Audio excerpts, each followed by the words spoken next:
Working in customer support is never easy. Working in tech support? I can't even imagine. Welcome to this episode of Tales from Tech Support. Our first tale is from Reddit admin Dumb87. I was in this meeting. A US military base in Europe was built using 110 volt as its planned power source. I believe this was done because at the time, the base was only supposed to be in use for several years. A big challenge with this is that a lot of equipment, like printers, routers, etc., had 220 volt plugins, and even if it was dual voltage, you needed power adapters, etc.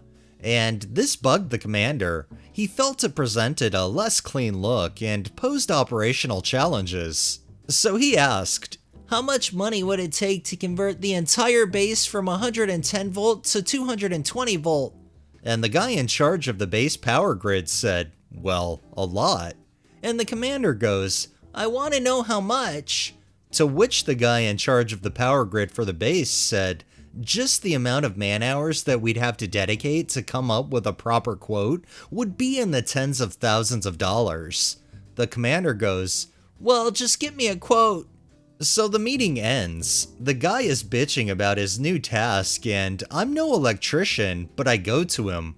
Why do you even need to inspect everything to get a quote?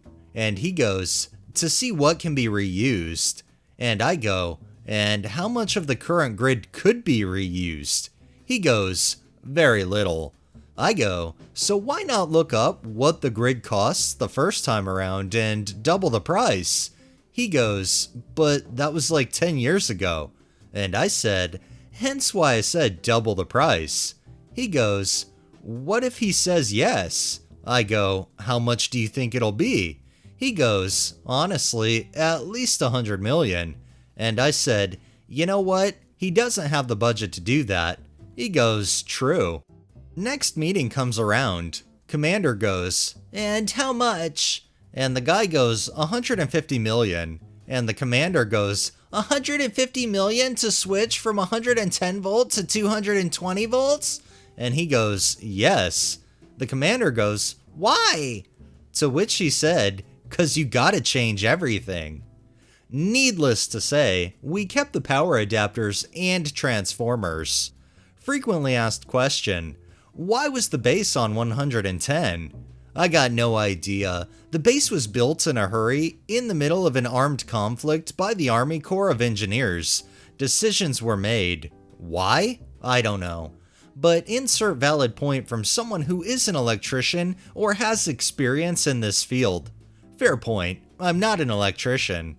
Clearly, this base commander is not an electrician, nor does he really have the knowledge that goes behind what would be required to change over all of that. And military stuff is already expensive as it is, so I would assume this definitely can hit the millions real fast. This next tale is by Smelly Caca.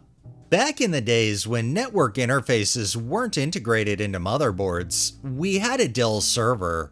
Couldn't swear to it, but might have been a 350 with a dead NIC.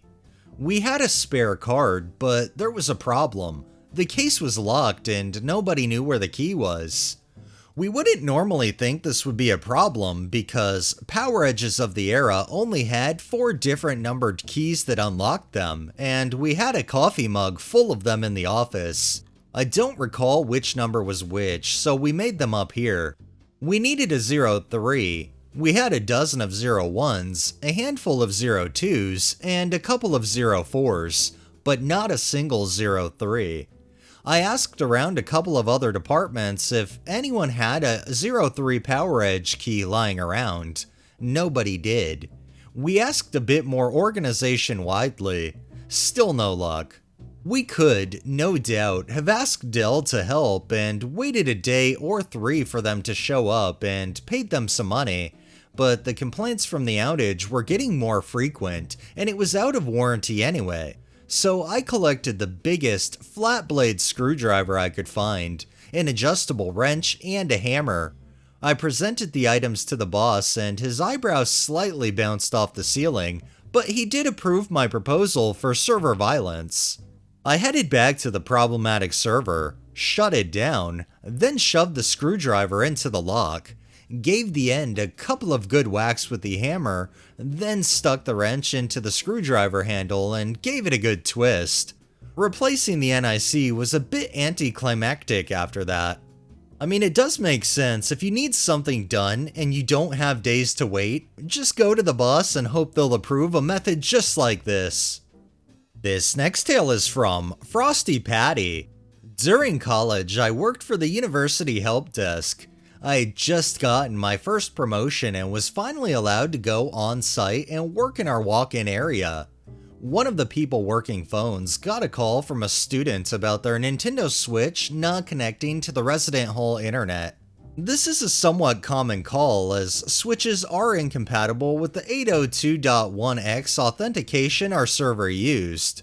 The person working the phone did their best to explain this in English to an astonished customer, and long story short, the customer flipped. He threatened the phone agent, found our address, then said he'd be over in 10 minutes to kill us all unless we let his Switch on the network.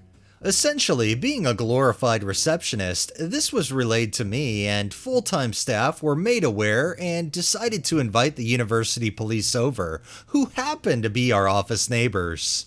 10 minutes go by and there's me, 3 staff members, and 2 cops standing in our dingy little walk-up area, when a student who must have been 5'6", 120 pounds, walked in with one hand in a fist and the other cradling his Switch. Beyond that, it wasn't particularly eventful, but it was the first arrest of several I saw in my 2 years working there. This is why people really need to think before they act, more so think before they speak, because in this case, they probably got charged with something, probably pertaining to threatening to kill them all or something, all over a Switch and internet. And our final tale is by Lemony Snicket 10. About a year and a half ago, I was working for one of the largest telecom companies in Sweden as a customer service representative. Our company sold mobile phones, phone plans, wireless routers, and broadbands. One day I received a call from an older man. I don't exactly remember how old he was, around 60 I think. The first thing he said after hello was, "It's not working." "What isn't working?" I asked. "The TV." I said I was sorry to hear that, and then tried to explain that we didn't sell TVs, nor did we provide cable or other TV channels. I couldn't help him with his issue, and he should call his other provider. "What other provider?" he asked. I said that we provided his phone plan and his Wi-Fi, and I could help him if there's an issue with those, but I wasn't trained to deal with TVs or TV plans. I listed a few of the most common providers for that and said that maybe one of those was his provider.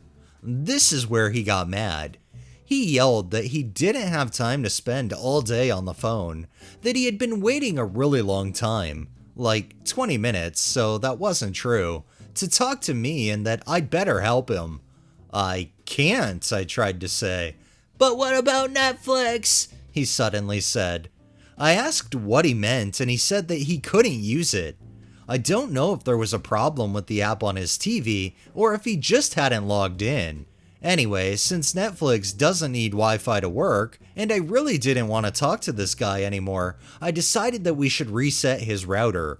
If it really was an issue with Wi-Fi connection, and he only wanted to watch Netflix, this would solve his problem after all. At least after he had re-logged onto his Wi-Fi on the TV.